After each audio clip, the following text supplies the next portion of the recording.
Hello అండి. కథ పేరు 'తప్పు ఒకరు చేస్తే శిక్ష మరొకరికా'. ఈ కథని రచించిన వారు గాయత్రి గారు. ఇక కథలోకి వెళ్ళిపోతే హాలులో సోఫాలో పడుకొని ఆలోచిస్తుంది వసుంధర. నిన్నటి వరకు ఎంతో ముచ్చటైన జీవితం వారిది. వసుంధర జగన్నాథం గార్ల ఏకైక సంతానం విహారి. వారికి పెద్దగా ఆస్తిపాస్తులు లేకపోయినా అందరితో మర్యాదగా ఉంటారు. జగన్నాథం గారు టీచర్గా పనిచేసి రిటైర్ అయ్యారు. నీతికి నిజాయితీకి మారుపేరు. పరువుకి ప్రాణమిస్తారు. కొడుకును ఇంజనీరింగ్ చదివించారు. విహారీ చక్కని రూపం, దానికి తగిన తెలివి కలవాడు. తన స్థితిగతులు తెలిసినవాడు. ఏ చెడు అలవాట్లు నేర్చుకోకుండా చదువు పూర్తి చేసి ఒక ప్రైవేటు కంపెనీలో ఉద్యోగం సంపాదించాడు. అందరితో మంచిగా ఉంటాడు. తండ్రి నేర్పిన నీతి నియమాలు పాటిస్తాడు. రఘునాథరావు పార్వతీ గార్ల కుమార్తె సౌమ్య. 6 నెలల క్రితం సౌమ్యతో విహారీ పెళ్లి ఘనంగా జరిగింది. సౌమ్య చక్కని అమ్మాయి. ఇద్దరిది చూడ చక్కనైన జంట. అందరితో కలివిడిగా ఉంటుంది. తొందరగానే అందరితో కలిసిపోయింది. సాఫీగా సాగుతున్న వారి జీవితాలలో వారం రోజుల క్రితం తుఫాను చెలరేగింది. విహారీ సౌమ్య షాపింగ్కి వెళ్ళి వస్తుండగా అమ్మ అన్న పిలుపుతో ఈ లోకంలోకి వచ్చింది వసుంధర. కళ్ళు తెరిచి చూస్తే ఎదురుగా విహారీ. ఎలా ఉండేవాడు, ఎలా అయిపోయాడు.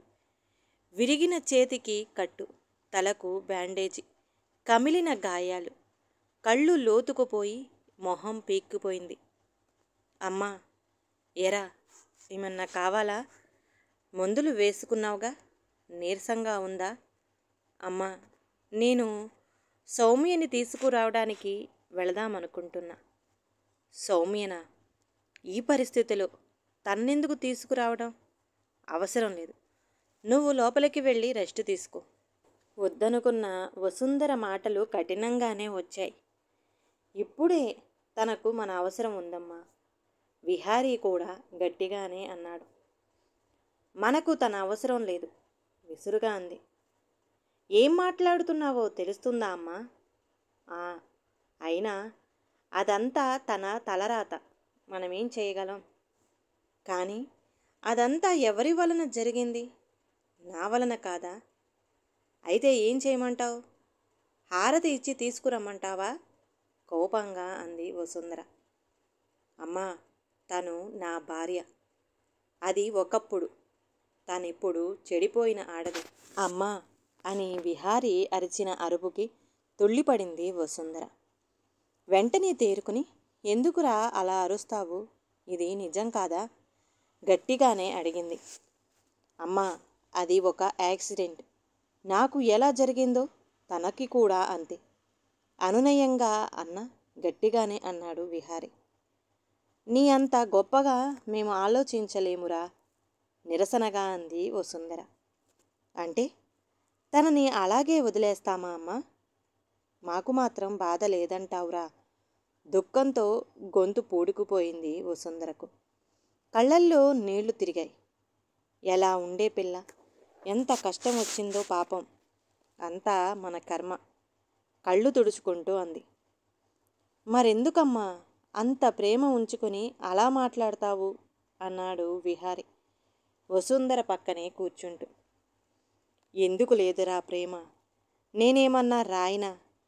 దానికి జరిగిన అన్యాయాన్ని తలుచుకుంటుంటే గుండె తరుక్కుపోతుంది. అది ఎలా ఉందో అని అనుక్షణం దాని ఆలోచనే, అంది వసుంధర కళ్ళు తుడుచుకుంటూ గొంతు జీరబోతుండగా. కానీ ఇంత జరిగాక ఆ పిల్లని మన ఇంటికి తీసుకువస్తే చుట్టూ ఉన్నవాళ్ళు రకరకాలుగా మాట్లాడుతారు. మన పరువేంగాను. ఇన్నాళ్ళు ఎంతో గుట్టుగా బ్రతికం. ఇక అందరూ మన గురించే మాట్లాడుతారరా. మన పరువు బజార్న పడుతుంది అంది బాధగా. అంతే తప్ప తన మీద ప్రేమ లేక కాదురా. అది కాదమ్మా, ఎవరో ఏదో అంటారని మన మనిషిని మనం దూరం చేసుకుంటామా? నువ్వెంత చెప్పినా నా నిర్ణయం మారదురా. నాకు తనపై జాలి, ప్రేమ ఉన్నాయి. కానీ తనని తీసుకువచ్చి మన పరువు బజార్న పడనివ్వను, స్థిరంగా అంది వసుంధర. అబ్బా, ఎంతసేపు పరువు పరువు, అంతేకాని మనుషుల గురించి ఆలోచించవా? అరిచాడు విహారి. వాడలా అరుస్తుంటే మీరేమీ మాట్లాడరేమిటండి? గొంతు పెంచింది వసుంధర జగన్నాథం గారికేసి తిరిగి. నాన్న, మీరన్నా చెప్పండి, అసలు ఇదంతా నా వల్లేగా జరిగింది. ఆ గురుదత్తుగాడు ఆఫీసులో చేసిన అక్రమాలు నేను బయట పెట్టానని నాపై పగబట్టాడు. అదును కోసం వేచి చూశాడు. ఆ రోజు మేము బయటకు వెళ్ళడం చూసి మమ్మల్ని ఫాలో అయ్యాడు. ఎవరూ లేని చోట మాపై దాడి చేశాడు. నన్ను బాగా కొట్టి చంపటానికి ప్రయత్నించాడు. అడ్డు వచ్చిన సౌమిని కొట్టి నాపై పగ తీర్చుకోవడానికి తనని లాక్కెళ్ళి తనపై అత్యాచారం చేశాడు. ఆ రోజు జరిగినదంతా గుర్తు తెచ్చుకొని కళ్ళు తుడుచుకుంటూ చెప్పాడు విహారి. ఆ రోజు జరిగిన ఘోరం గుర్తుకు వచ్చి ఆ దంపతులకు కళ్ళల్లో నీళ్లు వచ్చాయి. ఒకవేళ తను లేకపోతే వాళ్ళు నన్ను చంపేసేవారు. అలా అనుకురా కన్నా. వినలేనట్టుగా ఆవిడ విహారీ చెయ్యి పట్టుకుంది. అమ్మా, ఒకవేళ వాళ్ళు నాపై దాడి చేసినప్పుడు నా కాళ్ళు కానీ చేతులు కానీ లేక రెండూ కానీ పోయాయనుకో, తను నన్ను వదిలి వెళ్ళిపోతుందనుకుంటున్నావా అమ్మా? తను అప్పటికీ అలా చెయ్యదు. ఒకవేళ తను నన్ను అలా వదిలేస్తే మీరు భరించగలరా? తనకు నచ్చ చెప్పటానికి మీరు ప్రయత్నం చేయరా? సూటిగా ప్రశ్నించిన విహారీకి సమాధానం చెప్పలేక తలలు ఉంచుకున్నారిద్దరు. నాన్న, మీరైనా చెప్పండి. సౌమ్య మిమ్మల్ని ఎంతో అభిమానించింది. ఆ రోజు మీకు యాక్సిడెంట్ అయ్యి ప్రాణం మీదకు వస్తే సౌమ్య కదా నాన్న మీకు బ్లడ్ ఇచ్చి మిమ్మల్ని కాపాడింది అన్నాడు విహారీ జగన్నాథం గారి కాళ్ల దగ్గర కూర్చుంటూ. కొడుకు తల నిమురుతూ తల పంకించారు జగన్నాథం గారు. అవునరా విహారీ, సౌమ్య నాకు తల్లిలా ప్రాణం పోసింది. అప్పుడే తనతో అన్నాను, ఇక నుండి నువ్వు నాకు కోడలు కాదు కూతురు అని అన్నారు కళ్ళు తుడుచుకుంటూ. మరి మీరే చెప్పండి నాన్న, మీ కూతురికే ఇలాంటి కష్టం వస్తే ఇలాగే వదిలేస్తారా? మీరు ఎంతోమందికి నీతి పాఠాలు నేర్పిన గురువు. మీరే చెప్పండి. తప్పు ఒకరు చేస్తే శిక్ష మరొకరికా? చెప్పండి. తమను నిలదీస్తున్న కొడుకి ఏం సమాధానం చెప్పాలో తెలియక మౌనంగా ఉండిపోయారు. కాసేపటి నిశ్శబ్దం తర్వాత విహారీ లేచి, మీకెవరికి ఇష్టమున్నా లేకపోయినా నేను సౌమ్యతో కలిసి బ్రతకడానికే నిర్ణయించుకున్నాను. జీవితాంతం తనతో కలిసి ఉంటానని, సుఖదుఖాలలో పాలు పంచుకుంటానని పెళ్లిలో తనకు ప్రమాణం చేశాడు. మీరే నేర్పించారు కదా నాన్న, ఇచ్చిన మాట తప్పకూడదని. ఇక నుంచి నా జీవితం తనతోనే. మీ పరువు ప్రతిష్టలకు భంగం కలగకుండా మేము దూరంగా వెళ్ళిపోతాం అంటూ బయటకు నడవబోయాడు. వెంటనే విహారీ చెయ్యి పట్టుకొని, ఒరే ఆగరా, నిజమే, నా కూతురికి ఇలా జరిగితే ఇలా చేసేవాణ్ణా? నన్ను క్షమించరా. పరువు కోసం ప్రాకులాడి బంగారం లాంటి మన సౌమ్యను దూరం చేసుకోపోయాను. గురువుగా ఎంతోమందిని తీర్చిదిద్దిన నేను తప్పు చేయబోయాను. తప్పు ఒకరు చేస్తే శిక్ష మరొకరికి వెయ్యబోను. చిన్నవాడివైనా మా తప్పు సరిదిద్ది మా కళ్ళు తెరిపించావు. పద వసుంధర, మన సౌమ్యని మనం తీసుకువద్దాము అంటూ బయలుదేరారు.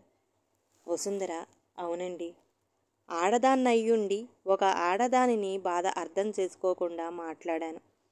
చుట్టూ ఉన్నవారు ఏమనుకుంటారోనని ఆలోచించాగాని మన సౌమ్య ఏమవుతుందో ఆలోచించలేకపోయాను.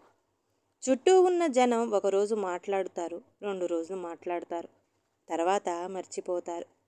వాళ్ళ కోసం నా సౌమ్యని దూరం చేసుకోవడం మూర్ఖత్వం. పదండి, మన సౌమ్యని తీసుకువద్దాం అంటూ వచ్చింది. ముగ్గురు ఆనందంగా సౌమ్య ఇంటికి బయలుదేరారు. సౌమ్య ఇంట్లో పార్వతి హాల్లో కూర్చుని గట్టిగా ఏడుస్తూ, ఇంత కష్టం మనకే రావాలా? ఇక దీని జీవితం నాశనం అయిపోయిందే. మన పరువంతా గంగలో కలిసిపోయిందే. భగవంతుడా, ఇంక దీన్ని ఎందుకు బతికించి ఉంచావయ్యా అయ్యో అని శోకాలు పెడుతూ కళ్ళు ముక్కు తుడుచుకుంటూ ఏడుస్తుంది. అబ్బా ఊరుకుంటావా కాసేపు? రఘునాథరావు గారు కసురుకున్నారు. ఊరుకుని ఉండక ఏం చేస్తుంటానట? అయినా నేను చెప్తూనే ఉన్నా దాన్ని హాస్పిటల్ నుండి తీసుకురావద్దని, అక్కడే ఏదో ఆశ్రమంలో ఉంచమని. మీరు వింటేనా? అది మన కన్న కూతురు పార్వతి. మనకు పెళ్ళికెదిగిన ఇంకో కూతురు కూడా ఉంది. దాని సంగతేంటి? అయినా అదంటే నాకు మాత్రం ప్రేమ లేదా? దాని కర్మ మన కర్మ కాకపోతే మన సౌమ్య జీవితం ఇలా అయిపోవడం ఏమిటండి? అది ఇక్కడ నుండి దూరంగా ఉంటే అయినా దానికి కాస్త ప్రశాంతంగా ఉంటుంది అని. ఇంత జరిగాక ఇంకెక్కడ ప్రశాంతత? అవునులేండి, ఈ సమాజం దాన్ని ప్రశాంతంగా ఉంచుతుందా? కనీసం విహారైనా తనని తీసుకెళ్తాడా? కన్న తల్లిదండ్రులం మనమే చూడాలి. మనమే తనని దూరం పెడితే తన పరిస్థితి ఏం కావాలి? అవునండి. నీ ఏడుపు ఆపి కాస్త సౌమ్య ఎలా ఉందో చూడు. దాని ముందు ఏడ్చి దాన్ని ఇంకా ఏడిపించకు. జరిగేది జరగక మానదు.